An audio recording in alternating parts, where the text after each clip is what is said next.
പിതാവിന്റെയും പുത്രന്റെയും പരിശുദ്ധാത്മാവിന്റെയും നാമത്തിൽ ആമേൻ. എന്റെ പ്രിയപ്പെട്ടവരെ, ഇന്ന് ജൂലൈ 8 ബുധനാഴ്ച. അമ്മേ പരിശുദ്ധ അമ്മേ, അമ്മേ പരിശുദ്ധ ദൈവമാതാവേ, കൃപാസനത്തിലൂടെ ഞങ്ങൾക്കും ഞങ്ങളുടെ ദേശത്തിനും അമ്മ മധ്യസ്ഥം തേടി തന്ന എല്ലാ അനുഗ്രഹങ്ങൾക്കും കൃപകൾക്കും ഞങ്ങളിപ്പോൾ ഹൃദയം നിറഞ്ഞ നന്ദി പറയുന്നു. അമ്മേ പരിശുദ്ധമ്മേ, ദൈവമാതാവേ, 2004 ഡിസംബർ 7 ഉച്ചകഴിഞ്ഞ് 2:30 കൃപാസനത്തിൽ സംഭവിച്ച അമ്മയുടെ പ്രത്യക്ഷപ്പെടലിനെ കുറിച്ച് തിരുസഭയ്ക്ക് സമർപ്പിച്ചിരിക്കുന്ന പഠനരേഖകളുടെ മേൽ സഭാത്മകമായ പഠനം ആരംഭിക്കുവാൻ ഞങ്ങൾ പ്രാർത്ഥിക്കുന്നു. അമ്മേ പരിശുദ്ധമേ, ഭൂസ്വർലോകങ്ങളുടെ രാജ്ഞിയായ അങ്ങേയ്ക്ക് ഭൗമസംരക്ഷണത്തിനായി പ്രപഞ്ചപ്രകൃതിയെ തന്നെ തിരുസഭ പ്രതിഷ്ഠിക്കുവാൻ ഈ പ്രത്യക്ഷീകരണം വഴി ഇടയാക്കണമേ. പരിശുദ്ധമേ, ജപമാല മാതാവേ, സകല കൃപാസനം പ്രാർത്ഥനയോടും ചേർത്ത് ഞങ്ങളിപ്പോൾ പ്രാർത്ഥിക്കുന്ന ഈ കുടുംബത്തിന്റെ പ്രത്യേക നിയോഗം പറ മക്കളെ.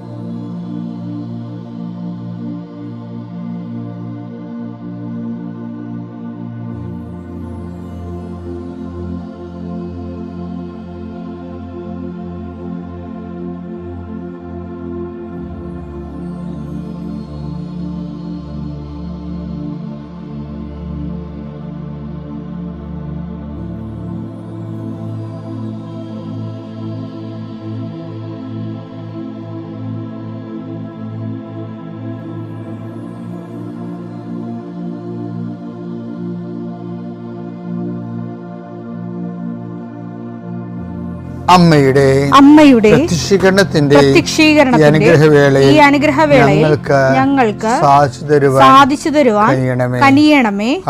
ആമേൻ. വിശ്വാസ പ്രമാണം. സർവശക്തനായ പിതാവും ആകാശത്തിന്റെയും ഭൂമിയുടെയും സൃഷ്ടാവുമായ ദൈവത്തിൽ ഞാൻ വിശ്വസിക്കുന്നു. അവിടുത്തെ ഏകപുത്രനും ഞങ്ങളുടെ കർത്താവുമായ ഈശോമിശിഹായിലും ഞാൻ വിശ്വസിക്കുന്നു. ഈ പുത്രൻ പരിശുദ്ധാത്മാവിനാൽ ഗർഭസ്ഥനായി കന്യകാമറിയത്തിൽ നിന്ന് പിറന്ന് പൊന്തിയോസ് പീലാത്തോസിന്റെ കാലത്ത് പീഡകൾ സഹിച്ച് കുരിശിൽ തറയ്ക്കപ്പെട്ട് മരിച്ച് അടക്കപ്പെട്ട് പാതാളങ്ങളിൽ ഇറങ്ങി മരിച്ചവരുടെ ഇടയിൽ നിന്ന് 3-ാം നാൾ ഉയർത്ത് സ്വർഗത്തിലേക്ക് എഴുന്നള്ളി സർവശക്തിയുള്ള പിതാവായ ദൈവത്തിന്റെ വലതുഭാഗത്തിരിക്കുന്നു. അവിടെ നിന്ന് ജീവിക്കുന്നവരെയും മരിച്ചവരെയും വിധിക്കുവാൻ വരുമെന്നും ഞാൻ വിശ്വസിക്കുന്നു. പരിശുദ്ധാത്മാവിലും ഞാൻ വിശ്വസിക്കുന്നു. വിശുദ്ധ കത്തോലിക്കാ സഭയിലും പുണ്യവാന്മാരുടെ ഐക്യത്തിലും പാപങ്ങളുടെ മോചനത്തിലും ശരീരത്തിന്റെ ഉയർപ്പിലും നിത്യമായ ജീവിതത്തിലും ഞാൻ വിശ്വസിക്കുന്നു. ആമേൻ. സ്വർഗ്ഗസ്ഥനായ ഞങ്ങളുടെ പിതാവേ, അങ്ങയുടെ നാമം പൂജിതമാകണമേ. അങ്ങയുടെ രാജ്യം വരണമേ. അങ്ങയുടെ തിരുമനസ് സ്വർഗത്തിലെ പോലെ ഭൂമിയിലും ആകണമേ. അന്നു വേണ്ടുന്ന ആഹാരം ഇന്ന് ഞങ്ങൾക്ക് തരണമേ. ഞങ്ങളോട് തെറ്റ് ചെയ്യുന്നവരോട് ഞങ്ങൾ ക്ഷമിക്കുന്നത് പോലെ ഞങ്ങളുടെ തെറ്റുകൾ ഞങ്ങളോടും ക്ഷമിക്കണമേ. ഞങ്ങളെ പ്രലോഭനത്തിൽ ഉൾപ്പെടുത്തരുതേ, തിന്മയിൽ ഞങ്ങൾ രക്ഷിക്കണമേ. ആമേൻ. നന്മ നിറഞ്ഞ മറിയമേ, സ്വസ്തി. കർത്താവ് അങ്ങയുടെ കൂടെ സ്ത്രീകളിൽ അങ്ങ് അനുഗ്രഹിക്കപ്പെട്ടവളാകുന്നു. അങ്ങയുടെ ഉദരത്തിൻ ഫലമായി ഈശോ അനുഗ്രഹിക്കപ്പെട്ടവനാകുന്നു. പരിശുദ്ധ മറിയമേ, തമ്പുരാന്റെ അമ്മേ, പാപികളായ ഞങ്ങൾക്ക് വേണ്ടി ഇപ്പോഴും ഞങ്ങളുടെ മരണസമയത്തും തമ്പുരാനോട് അപേക്ഷിക്കണമേ. ആമേൻ. കർത്താവേ, നിന്റെ ഉന്നതമായ നാമത്തിന് സ്തോത്രം ചെയ്യുന്നു. കർത്താവേ, നിന്റെ വിശുദ്ധ പൗരോഹിത്യത്തെ മഹത്വപ്പെടുത്തണമേ. കർത്താവെ, സഭയിലുള്ള സാന്നിധ്യം പ്രകടമാക്കണം. 40 വർഷം ഞാൻ അർപ്പിച്ച കൃപാനയുടെ യോഗ്യതയാണ്. കൃപാസ്ഥാനത്താറെ ജീവനോടെ പ്രത്യക്ഷപ്പെട്ട പരിശുദ്ധ അമ്മയുടെ മാധ്യസ്ഥത്തിലെ ഞാൻ മക്കളെ ആശീർവദിക്കുന്നു. അങ്ങയുടെ മക്കൾ ഇന്ന് യാത്ര ചെയ്യുന്ന ഓരോ ഇടങ്ങളെ സംബന്ധിച്ച് പ്രാർത്ഥിക്കുന്നു. അങ്ങയുടെ മക്കൾ ഇന്ന് കണ്ടുമുട്ടുന്ന ഇടങ്ങളെ സമർപ്പിച്ച് പ്രാർത്ഥിക്കുന്നു. അങ്ങയുടെ മക്കൾ ഇന്ന് കണ്ടുമുട്ടുന്ന ഇടങ്ങളെ, കണ്ടുമുട്ടുന്ന വിഷയങ്ങൾ, സംസാരിക്കാൻ പോകുന്ന വിഷയങ്ങൾ, ആ സംസാരിക്കാൻ പോകുന്ന വിഷയങ്ങൾക്ക് ഒരു തീരുമാനം കിട്ടാൻ വേണ്ടി കർത്താവേ, ഈ പ്രാർത്ഥന കൊണ്ട് ജീവിക്കുന്ന അനേകം മക്കളുണ്ട്. ഈ പ്രാർത്ഥന കൊണ്ട് തങ്ങളുടെ ജീവിതം തുടങ്ങുന്ന മക്കളുണ്ട്. ഉറക്കത്തിലേക്ക് പോകുമ്പോൾ ഉടമ്പടി പ്രാർത്ഥന ചൊല്ലിക്കൊണ്ട് അവസാനിപ്പിക്കുന്ന ജീവിതം സമാപിക്കുന്നവരുണ്ട്. അപ്പം അങ്ങനെ ഓരോ ദിവസത്തെ ജീവിതവും അങ്ങനെ എല്ലാം ആത്മാർത്ഥമായി പ്രാർത്ഥിക്കണം കർത്താവേ. ഈശോയെ, ഏത് വിഷയത്തിന് വേണ്ടിയാണ് ഏത് കുടുംബം ഇപ്പോഴ് നിരാലംബമായിരിക്കുന്നത്, തങ്ങളെ രക്ഷിക്കാനോ സഹായിക്കാനോ ഈ സമയത്ത് ആരുമില്ലല്ലോ എന്ന് ഓർത്ത് വിഷമിക്കുന്നവരുണ്ട്. മക്കളെല്ലാം വിദേശ രാജ്യങ്ങളിലും ബന്ധപ്പെട്ടവർ വിദേശ രാജ്യങ്ങളിൽ രോഗികളായി കിടന്നിട്ട് നാട്ടിലുള്ളവർ അവരോർത്ത് കൈയും കാലോട്ട് അടിക്കണ പോലെ വിഷമിക്കുന്നവരുണ്ട്.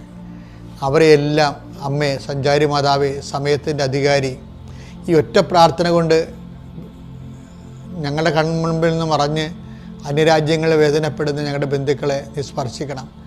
കൂട്ടുകാരെ, ഞങ്ങളുടെ പ്രാർത്ഥന ആവശ്യപ്പെട്ടുള്ളവരെ നീ സ്പർശിക്കണം.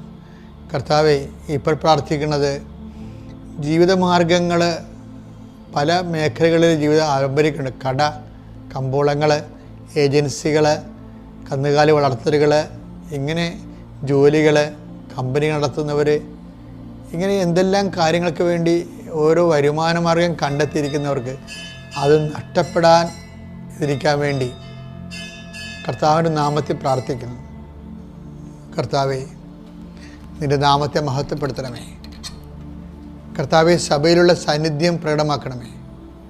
അമ്മേ, പരിശുദ്ധമ്മേ, ദേവമാതാവേ, ആരെല്ലാം ഇപ്പോൾ ഉണർന്നിരുന്ന് പ്രാർത്ഥിച്ച് ഈ പ്രാർത്ഥനയോട് ചേരുന്നുണ്ടോ, ആരെല്ലാം ഈ പ്രാർത്ഥനയിൽ ആശ്രയിക്കുന്നുണ്ടോ, അവരെ എല്ലാം നീ ആശീർവദിക്കണം.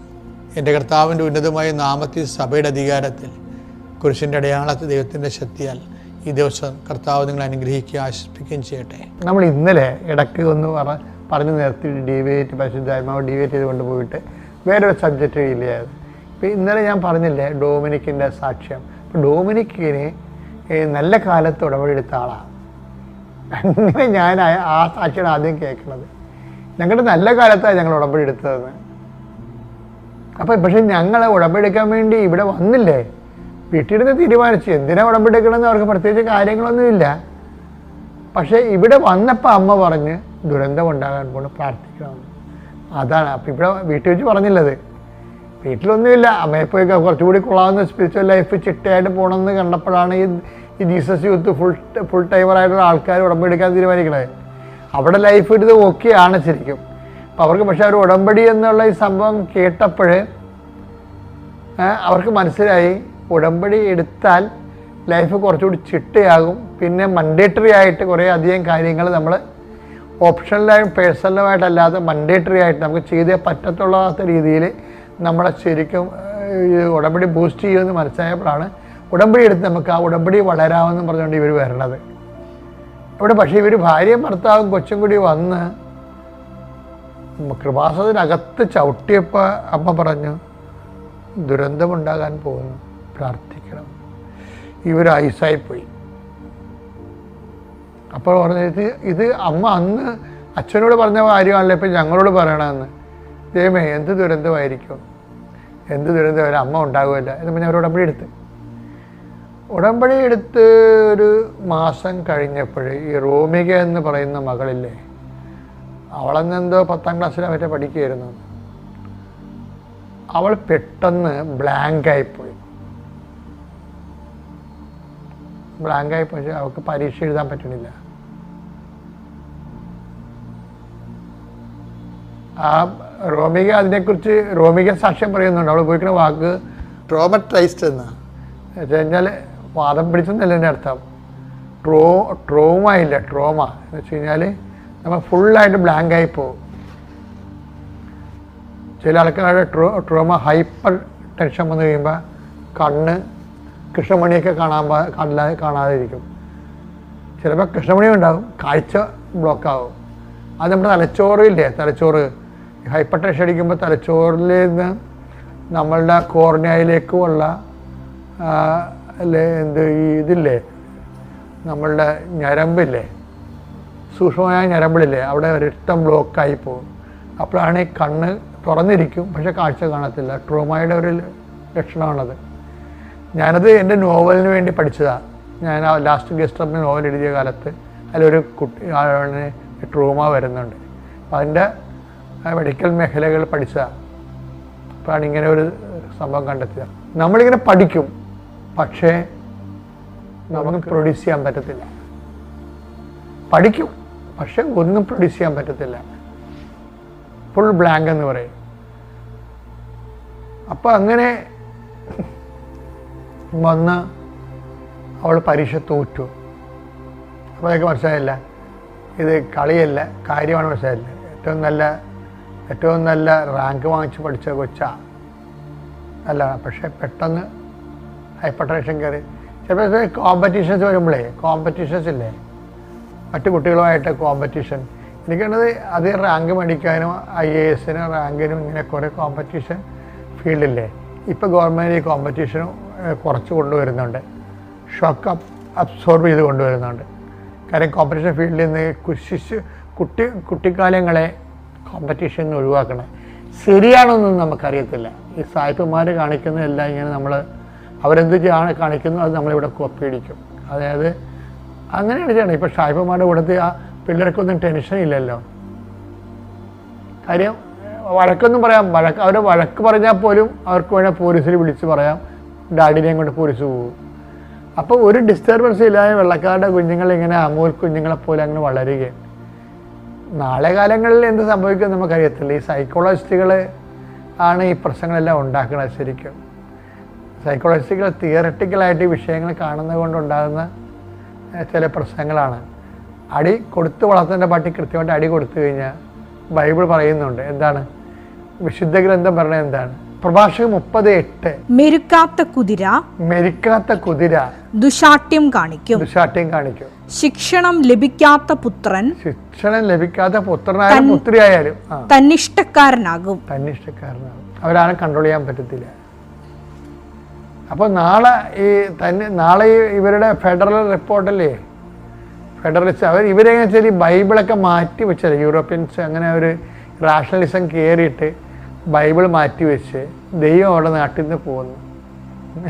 ഇപ്പം നമ്മൾ ചെല്ലുകയാണെങ്കിൽ ഭയങ്കര സങ്കടം വരും കേട്ടോ.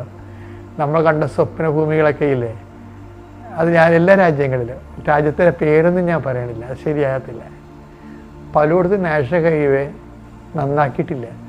സാമ്പത്തികമായി ശരിക്കും ഒരു പാപ്പരടിച്ച രാജ്യത്ത് ചെല്ലുമ്പോൾ ഉണ്ടാകുന്ന പ്രകൃതിയാണ് നമ്മൾ കാണുന്നത്. പണ്ട് എന്ത് സ്മാർട്ടായിട്ട് കിടന്ന രാജ്യങ്ങളാണിത്.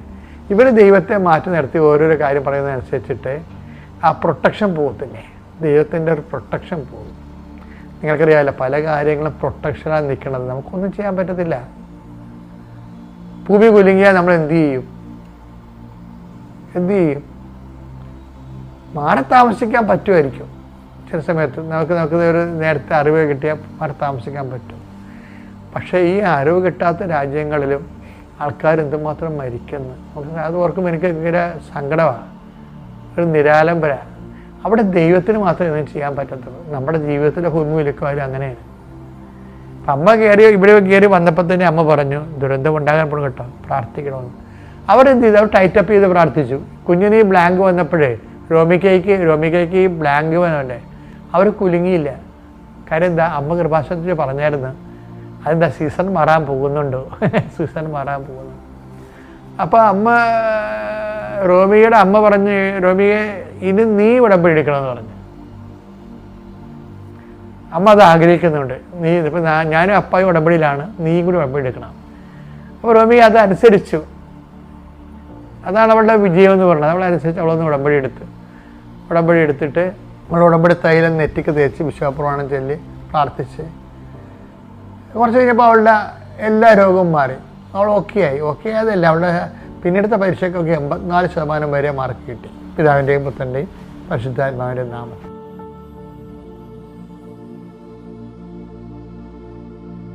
അത്യപൂർവ ദൈവാനുഭവങ്ങൾ ഇനി നിങ്ങൾക്കും സ്വന്തം. ഈ യൂട്യൂബ് ചാനൽ ഇതുവരെ സബ്സ്ക്രൈബ് ചെയ്തിട്ടില്ല